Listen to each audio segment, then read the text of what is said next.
Hello everybody, and welcome to a new series on my channel called Movies That Grind My Gears. I know I usually make editing videos for Second Life, but I honestly want to do more with my avatar than take pictures. I don't really role play the way I would want because, as you can see by my graphics, I'm recording on a toaster. But I had this idea and the encouragement to create this series to talk about movies that I now view with a different perspective. This is something new, so just rock with me. This Abby name is Evie, and today we'll be talking about DreamGirls. DreamGirls is a 2006 movie adaptation of the 1981 Broadway musical of the same name. It follows the story of a young black female singing group, originally from Chicago, but they changed it to Detroit in a movie called The Dreamettes, who become music superstars, The Dreams. So the movie starts off with a little bop, something to make you shake your shoulders while it transitions in the dark before the lights pop out and you see this group called the Stepsisters are performing. So basically you get the vibe that we're at a talent show. At the same time, we get glimpses of the chaos that's happening in the background. You see two women with suitcases that are basically out the door, and a man chasing them, kind of begging them to stay. We come to find out that this man name is Marty, played by Danny Glover, and he is the headliner's Jimmy Early's manager. The women are leaving because one of them has been sleeping with Jimmy, but she's kind of fed up with it because turns out Jimmy Early is married and she wants no parts. In the midst of this argument, we see someone lurking in the background. It is Jamie Foxx's character, who we come to learn name is Curtis Taylor. Then we see Marty going around, or basically approach the Stepsisters, trying to get them to sing backup for Jimmy, but reality is nobody wants to sing backup. Everyone's here to have their own star. Now here's where we get to the start of what grinds my gears about this movie. Enters Dina, or Beyonce, and she immediately runs into Curtis. She's shaking his hand, introducing himself, and the way he looks at her, like, you would have thought this man met Jesus. The way he was staring at her, it's like it was all, but it was also something else that kind of just confused me at the moment, but I don't know how to explain it. Anyway, she trying to explain that she late, she had to wait for her mama to fall asleep for her to be able to get to the talent show. Turns out Curtis is the wrong person she's talking to. She need to be talking to the organizer, who's played by Jaleel White, and she's like, oh well, I had to wait for my mom. Saying he like, you late, we ain't got time for that, you can't go. But Curtis, he takes the opportunity to pull Yo to the side and kind of convince him to let the girl sing. Enters Laurel, who is played by our Princess Tiana, Anika Rose, and she, oh my god, I just love that woman's voice, but she's here. Curtis manages to convince the guy, and he tells them they go on after Tiny. Enter the joke, the clear joke that Tiny isn't actually Tiny, but this burly man who plays the guitar, who I learned is actually the voice of the alligator or Princess and the Frog, so we already know he can blow down. Anyway, so boom, they go to the dressing room or whatever it is, and there is Effie, played by Jennifer Hudson, who you can already tell when she enters the room, she has presence. Like, this woman, they try to play that it has something to do with her being a bigger woman, but she just has this energy that's like, don't play with me. Okay. As they're prepping, enter the Stepsisters, and everybody found out they got on the same wig, which didn't make sense of why they're upset, because all of you have to look uniform, so it's not outlandish that you all will have the same wig. Anywho, Dina makes them turn the wigs around, which absolutely not. And here where they try to establish that Effie is a complainer. It's something that they try to play with throughout the movie, but basically she's like, I don't like this dress, I don't like this wig, I don't know why we got wear all this, and Laurel basically had to tell her to shut up. Which I get, girl, we here to do something and you need to keep it together. But they go out because they're getting ready to go on stage, and the MC grabs Dina's behind. She's a little startled, but luckily for her, Effie comes through, and because of the woman she is, she don't have to say much for the MC to hop off. Now, they go out, they sing their song, Move, Move, they jamming, people standing up for the first time the whole show. You just know they're going to win. Except during this time, Curtis, plot himself, grabs the MC to make sure that the Dreamettes don't win. He makes a joke that they weren't going to win anyway. Obviously, it's because he couldn't get his way with Dina, and all I gotta say is men. We see that Curtis meets up with Marty and he's struck in a deal behind the back. We don't hear what they're saying, but you obviously get that he signed the girls up to sing background for Jimmy early. The girls finish performing. MC comes out and basically says that Tiny is the person who won. Curtains go down. Girls are stuck basically because they're like, hold on, we had the whole crowd jumping and vibing for us and we ain't win. What's the point of all this? We got the dances, we got the dresses, we got the moves, we got the songs, but this isn't happening for us. Like, what are we gonna do? This is the perfect setup for Curtis to come in and basically talk his talk. This is why this grinds my gears, is because these girls are being preyed on. Now, they don't especially say their age because we see them as Beyonce, as Anika, as Jennifer Hudson. We know that they're adults, but in this movie, at this particular scene, they're 15, 16 years old. Curtis is a grown man who owns a car dealership out here suckering these girls without even meeting them, right? This is when he meets them and he basically says, I got an opportunity for y'all to sing behind Jimmy early. Effie isn't with it. She like, singing backup is a trap, which is why nobody else wanted to do it. I don't want to do this. But Curtis sells them a dream. He flirts with Effie a little bit. And then boom, the girls meet Jimmy. Jimmy is revealed to be Eddie Murphy. And I got excited because I knew that Eddie could sing when he played Donkey from Shrek. Now, I know y'all probably like, girl, but I am an elite 90 kid. That means that part of my childhood did not have technology and the other part of it did. Now, when I say no technology, I mean we had technology, but dial-up was not your friend at all. And you could not be on the phone and the computer at the same time. And I was not checking for anything that Eddie Murphy was doing. If it came on the TV, then I saw it. If it didn't, oh well. Anywho, Jimmy comes, he sees the girls, he hones in on Laurel because Laurel is the only one who actually is looking at this man kind of starstruck. I ain't even gonna blame her. But he asks what he can do for them. He rubbing on her hand. Again, predatory. Man, you are married and this girl is a teenager, but okay. She asks for him to teach him the song. And, ooh, I love Eddie's songs in this movie because one thing about Eddie is that he always take it to church. Because if you grew up black in like a Baptist church, sometimes when the choir get going, it could be like being at a concert. And it's just so extravagant and it fills you. And whoever is the composer for this, chef's kiss. Now, the song is called Fake Your Way to the Top. And during the singing, we get to see the process of the girls going on the road, transitions between how many shows they've been performing. So they're actually doing this thing with Jimmy. And you see the process of Jimmy trying to get his hooks in Laurel. You know, at first, Curtis' aunt, who he brought along the road to watch the girls, blocks Jimmy for even getting near Laurel. But one time you see that she's asleep and Laurel sneaks back there. He's kissing on her. He trying to touch on her. And she like, ain't you married? He said, yeah. She like, get your married hands off of me. This man gonna make a joke talking about something I guess it's gonna take 2 weeks. Excuse me? One thing I do appreciate is that, and you're probably like, duh, it's a musical. But it's really that the songs that are singing and the scenes that are playing during the songs that are being sung are really parallel. It really is great storytelling. Now we got some downtime. And you see Dina and Effie kind of talking about men. And basically they approach Curtis to see, you know, if he's single, who he feeling, what's going on. Now, Effie asks Curtis if he likes a real woman or a Tweety bird like Dina.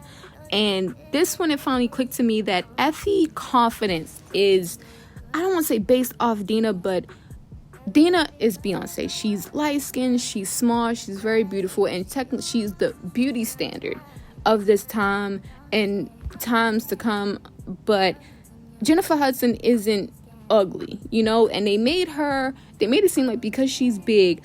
By the way, she's not that big in this movie. It's not like she was like Sheila and Why Did I Get Married wearing that giant fat suit to make her look like she's 400 plus pounds. Effie is gorgeous. But I know that Effie's confidence is probably something she had to build because she was probably constantly being compared to Dina or Laurel, or being sold short because of Dina and Laurel. Curtis basically confirms that he was raised by his sisters who are just as real as Effie, which isn't really an answer, but if you pay attention to Dina's face during this time, she kind of ain't like that answer, while Effie loved that answer. Now this is where Curtis goes in to start establishing control. You know, he kind of suckers Jimmy into doing a new sound and a new song by Cece, who I didn't mention earlier. Cece is Effie's brother and the songwriter for the girls. Cece goes to the piano to kind of play a sample of the song while the girls join him in. Marty calls Curtis out on his bullshit. He was kind of Jimmy's yes man, but now he's trying to like finally establish like, nah, you ain't about to suck us or anything. But Jimmy's too distracted by the girls to really pay attention. Here is where we get the song Cadillac Car. Now I ain't gonna front, it's a bop. And once again, Jimmy takes it to church. And you get to see that they are all on the R&B charts, but they're also on the pop charts, which is what Curtis wanted, because once you hit the pop charts, you get more of an audience because the pop charts are ran by the white people. Now, they are climbing the charts and they're doing better, but then it hits them that boom, the white people stole the song, slowed it down, which was funny to me because in this scene when they showing the white people music video, why them people not dancing on beat? Anywho, it sets something off in Curtis when he basically says we got to do payola to be able to get our songs to not be stolen anymore. So they sell every Cadillac in his car dealership. He goes gambling, cards, boxing match, etc. Get the money he needs to do to pay off the white radio stations so that they can play Jimmy's songs. During this process, we get the song Step Into the Bad Side, and it's actually Jamie singing, which I love because for some reason it seemed like when he's in musicals, they don't really utilize this man. Like, he's a great actor, but he is an amazing singer. During this time, my favorite song, which it shouldn't have been because it was highly inappropriate, was Unpredictable. Ooh, that album is a banger from cover to cover. I don't care what you say. But also during this time, we get the civil rights movement, and they kind of play the audio of Martin Luther King's speech, basically symbolizing both during the time period and the time in the movie that change is coming. And a change is coming because during this time it introduces the song Love You I Do, sung by Effie, about Curtis. But during this sequence you see Dina coming out of a dressing room wearing this dress. I'm sorry y'all, the dress is ugly as hell to me, but she's wearing this dress. She's in the mirror and you see Curtis in the doorway. They give each other eyes, and this is why this grinds my gears, because one, Dina, that is your best friend's man. Why are you eyeing him like you want him? And then two, Curtis, why did you get with Effie if you want Dina? Like, I just don't understand it. Effie never gave that she wouldn't do anything for the group, that she was all about the music and she wanted their dreams to come true, but she particularly was tired in that night, but it was her say so that made sure that they sung back up for Jimmy early. So why would you not go after Dina in the first place? Why are you leading Effie on? My question is answered later, but in this time, it frustrated me to no end. Also, I think it's kind of cute that everybody in this movie got their original teeth, you know, before the veneers and the piano keys that everybody been wearing now, but I thought it was just a little cute tidbit. Anywho, Curtis walks out and sees Effie is singing. She's singing to him. He's saying he loves her, and they kiss. She asks, hey, are we gonna put this song on an album? Cece wrote it for me. He basically said no, but he played it off a little manipulative. He was like, oh, it's light like I want, but it's too light like I don't want. Sir, make up your man. However, his mind is made up and his plan is moving exactly the way he wants, because Marty comes in basically complaining to Curtis that he needs to try to stop getting his chops in Jimmy. Like, Jimmy is Marty's his manager, and he's not going to allow him to be manipulated. But Curtis is like, I don't know what you're talking about. Jimmy also chimes in to say that he doesn't belong to anybody. The poor man don't even know he being manipulated, but he feels like he's a grown man and he need to say his piece.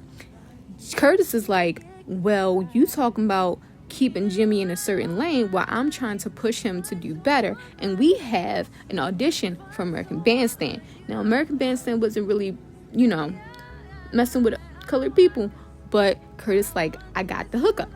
During the performance, you can tell that they want to keep the song light because they're with the white audience and they have to adapt, but Jimmy cannot adapt. He's so used to the chitlin circuit that he tries to take it to church as he usually do and ends up almost grinding in this woman's face. She's so upset, she storms out with her husband. Curtis can see that things aren't necessarily going over well until he peeps the guy from American Bandstand and notices that he's looking at Dina.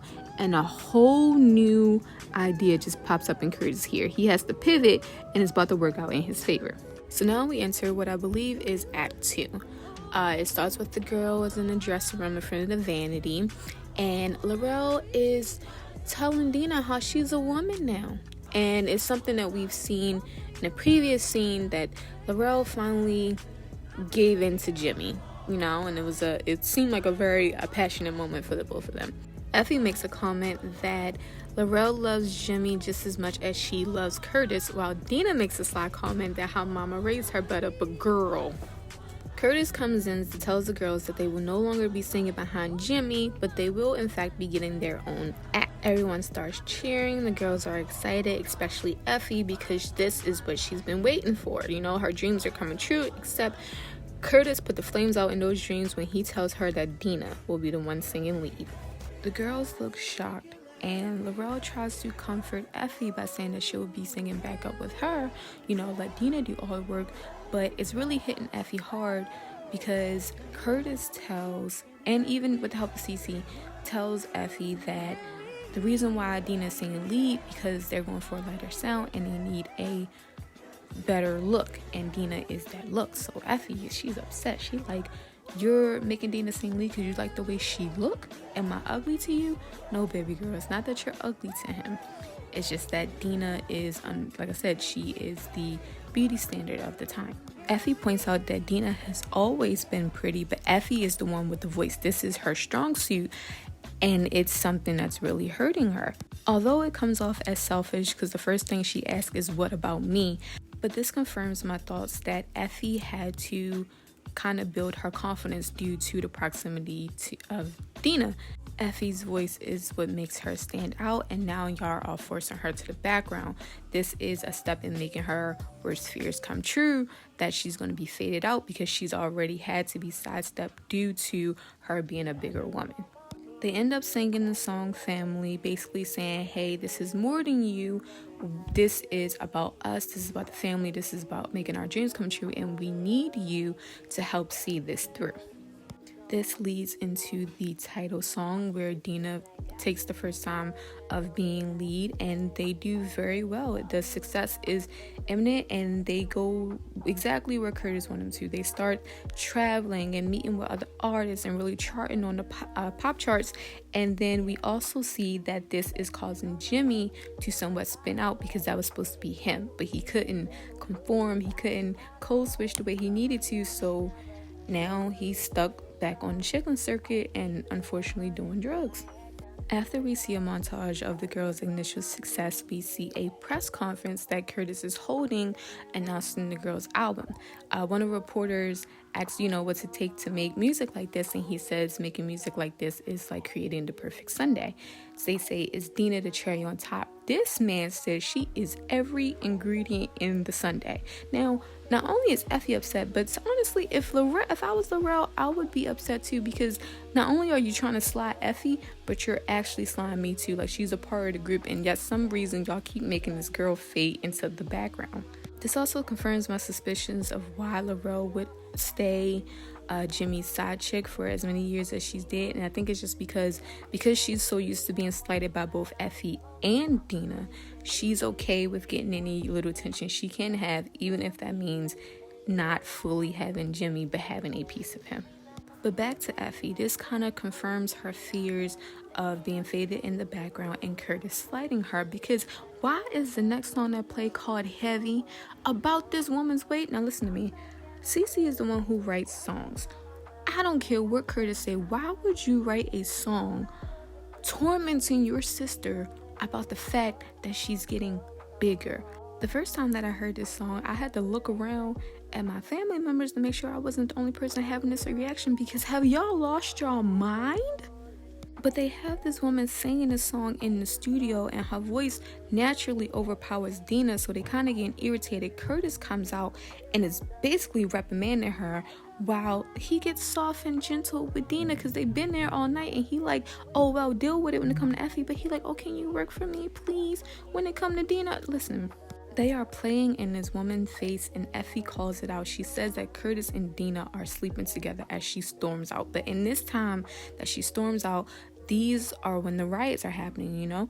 So Curtis storms out after her and gives a little bit of protection, but then they fade into the making of the music video for Heavy. And I don't care. I don't want to hear that this song is a double entendre, because why is one of the lyrics that she can stand to lose some weight? Effie and Laurel are kind of tucked away, not as much lighting, while Dina gets all the spotlight, and Effie kind of peeps it, so she storms off set. She's having no parts of it. They chase after her, and Dina gonna ask this girl, Effie, tell me, what have I done? You are sleeping with Curtis. And she's still slighted because you're singing lead when never supposed to be her thing. Like, her dreams really got ripped away from her. Curtis tells her she better get back there and stop ruining for everybody. And she says, oh, yo, what? Oh, the look he gave her. Unfortunately, it's a look I have experienced myself, and she did exactly what I did and left. Because who you playing with? We see that it's now New Year's Eve, and both Laurel and Dina are practicing for a show they have to do, but Effie is obviously missing. They cut to Effie being in the hospital, and it kind of confirms what many of us have suspected. She's pregnant. She comes back to the thing, and Cece is trying to get her not to perform. He like, oh, you don't have to be here tonight. She like, it is New Year's Eve. I am not going to miss this show. Only for her to see that she has been replaced by what used to be the receptionist. Her name is Michelle. Curtis' mask is gone. He straight come out telling Effie she loud, she late, and she getting fatter all the time. Excuse me. Then we get the most gaslighty of gaslight songs when they tell her that she's been a problem. She's always been a problem. She's selfish. They tired of her. She needs to go. Effie like, I ain't going nowhere, but they basically tell her it's over. The biggest villain out of this entire song is Cece, because how are you her brother, her blood brother, and you let this man turn you against your own sister for the money, for the fame? I understand that you want your dreams to come true, but this is your sister. Y'all was doing this together. In fact, all y'all was doing this together, but then y'all let this man, this grown man, manipulate all y'all. And I understand y'all young, y'all frontal lobe isn't completely developed yet. Y'all only 18 at the time, but what the hell is going on? Effie then sings the best and most emotional song of this movie. Like, really blows the house down. I heard a tidbit that Jamie was so engrossed in this, he was supposed to be cold and just walk off while she was singing, but he had to look back because it was so amazing. But if I was Effie, I wouldn't be singing about how Curtis is gonna love me and not leave me. Nah, I would have been flipping tables and told him I'm getting him for child support, bitch, because I'm pregnant with your child. The song ends on a powerful note and then transitions into Laurel, Dina, and Michelle now taking over as the Dreams, and that's the end of Act 2. Now Act 3 is where I really start ranting, so buckle up. So we start Act 3 8 years into the future with Dina sitting in what I'm assuming is a home theater watching the Dina Jones story that is obviously produced by Curtis. And I say that because when they're talking about the origin of the Dreams, why they cut Effie out and put Michelle? Like, Curtis, you are really a hater to take Effie out the origin story. Now you see Dina have a small reaction to it, but it's obviously interrupted when they announce in the video that she and Curtis has gotten married, and she is now Mrs. Curtis Taylor Jr. At the end of the movie, you see she gets upset because it's announced that Curtis is producing the movie Cleopatra that Dina is supposed to star in. You see Dina leave the house and confront Curtis about being able to play in this movie and how she's uncomfortable, especially since most of the movie Cleopatra is 16. And this man says to her, oh, you'll always be 16 to me. And she said, maybe that's the problem. And it is, because what is wrong with you? But since it's only been 8 years, it also confirms that Dina at this time is, I believe, 26. I'm not sure why everybody looks old in this movie at this time. Maybe because during the 70s, everybody looked old for their age. But yeah, she's only 26 at this time. This is where Dina starts to slowly understand that her wants and dreams and desires never really mattered, and that Curtis will always push to get what Curtis wants. Here is where we get the song When I First Saw You with Jamie singing, and I love the fact that he's singing, but this song once I finally paid attention to it, actually cleared up a lot of things for me. We'll get to that later. After this, we cut to a scene with Effie trying to get assistance. They asking her, have you held a job? And she's like, only thing I can do is sing, and since people not letting me do that, which makes me think that Curtis had her blackballed. The worker then asks her, has she asked the baby's father for any help? And she says Magic doesn't have a father. We zoom in on Magic, and the beat starts for this song by CC that's honestly giving me Harold Melvin and the Blue Notes Wake Up Everybody. But the song is called Patience, and it's something he wrote for Jimmy and Laurel to sing together. It's the song to address the social issues of the 70s, reflecting hatred, war, and poverty.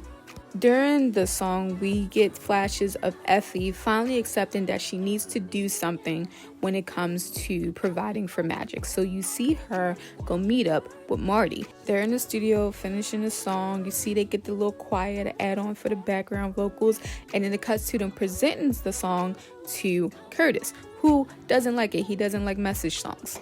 Michelle and Cece tried to advocate for the song, but Curtis says no.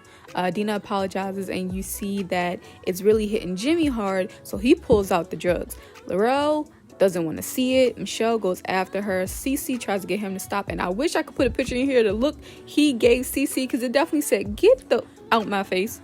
We cut to Marty and an acquaintance sitting in his bar dining area talking about the old days, and he's basically setting up for the guy to hear Effie sing. Effie comes in, she's a little late because the babysitter ran late, and the guy said he remembers that Effie had a bad attitude and he doesn't want to hear her sing, which again, I still think Curtis had her blackballed. But like I said, Effie has a big presence, so she starts to sing in a song called I'm Changing, which is great because it talks about how she understands that she was stubborn and she tried to take on the world by herself, but she needs help and she's changing and learning to accept it so she can become a better version of herself. I feel like whenever you see the reactions of people hearing Effie sing or Jennifer Hudson sing, it's real because it's really amazing. She really can sing, and it's great that this was her first role after American Idol and she killed it. But you see the transition to her actually singing in front of a crowd and people loving it, so Effie is starting to get her life back.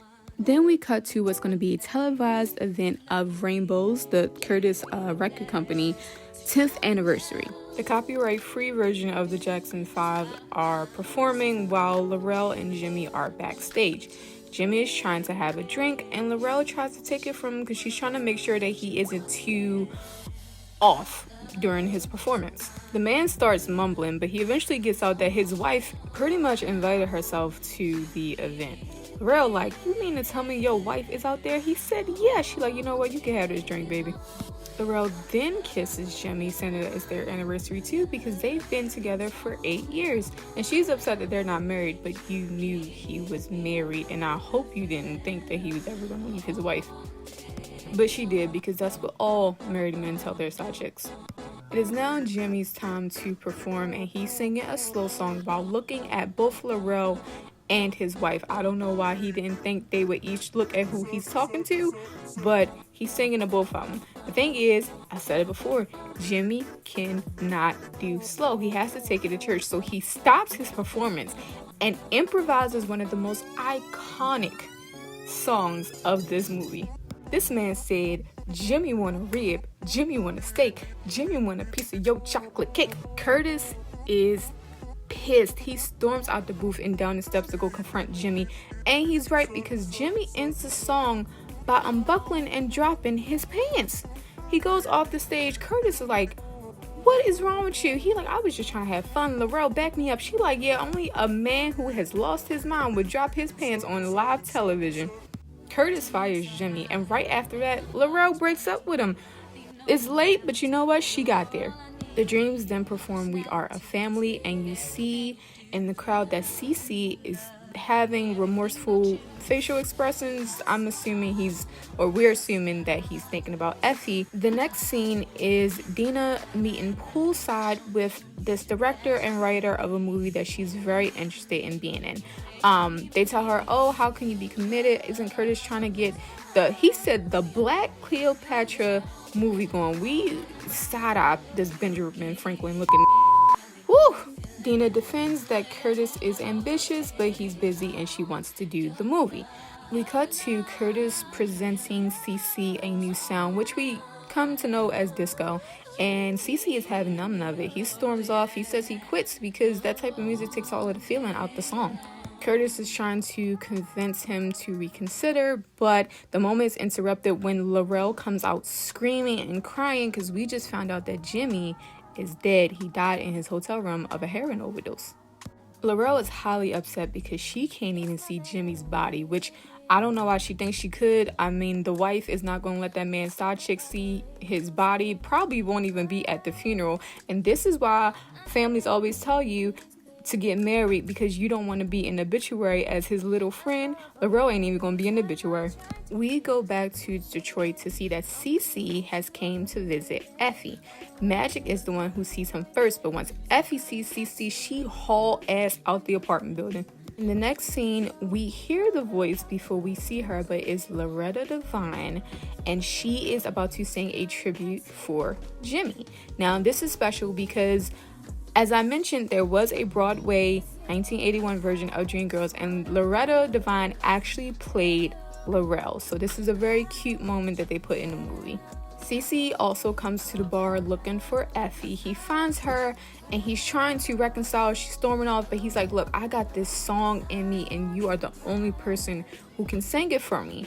And she pauses because this is what she wants. She does want her brother back. I'm sure she misses him and she misses the music they used to make together. I just wish she wasn't so easy, because I'm sorry, me and Cece would have to scrap. If you have siblings, y'all know that siblings be having fights that be somewhat, I don't want to say to the death, but y'all be close. But they make up and we get the slow version of One Night Only, which is a beautiful song.